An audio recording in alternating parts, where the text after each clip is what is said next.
From a Teutonic terror to a Belgian big shot at number 5, this weapon takes doors off hinges and kicks like a mule.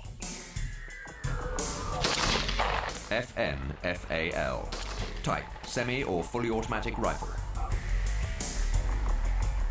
Country of origin, Belgium. Caliber, 7.62 by 51 millimeter. Cartridge capacity, 20 rounds. Muzzle velocity, approximately 2,700 feet per second. Rate of fire, 650 to 700 rounds per minute.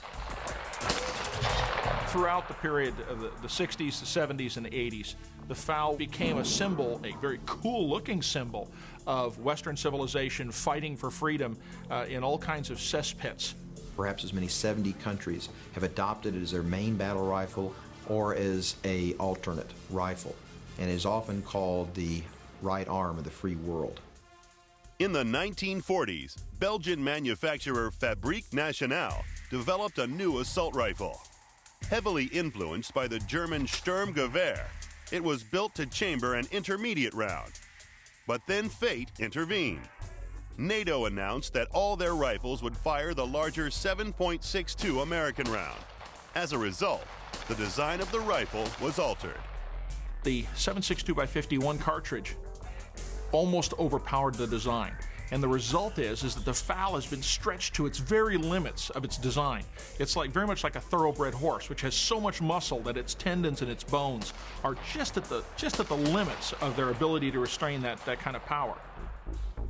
The FN Fal tamed that power and developed a reputation as a big hitter. In the jungles of Vietnam, it gave good service to the Australian Army.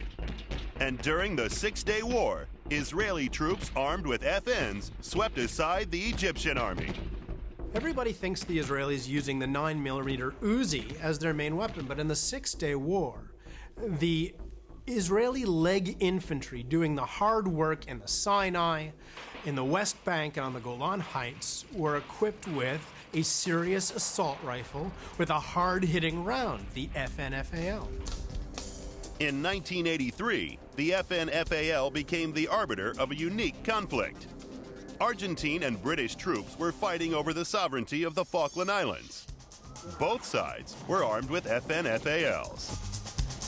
There's very few times in the 20th century where we had a perfect matchup of firearms. And the Falkland Islands campaign was one of those very, very few times. The Brits are carrying semi-automatic versions of the FN. The Argentinians have a full automatic capable version.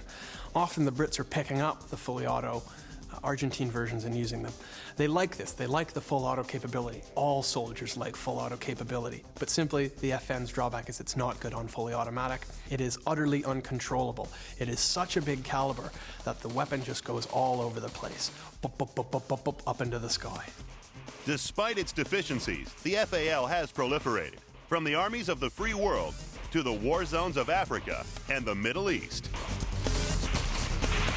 With over half a century of combat under its belt, the FN Fal scores well for service length. Innovation and combat effectiveness are also good, but handling and accuracy are average, making this Belgian big shot number 5.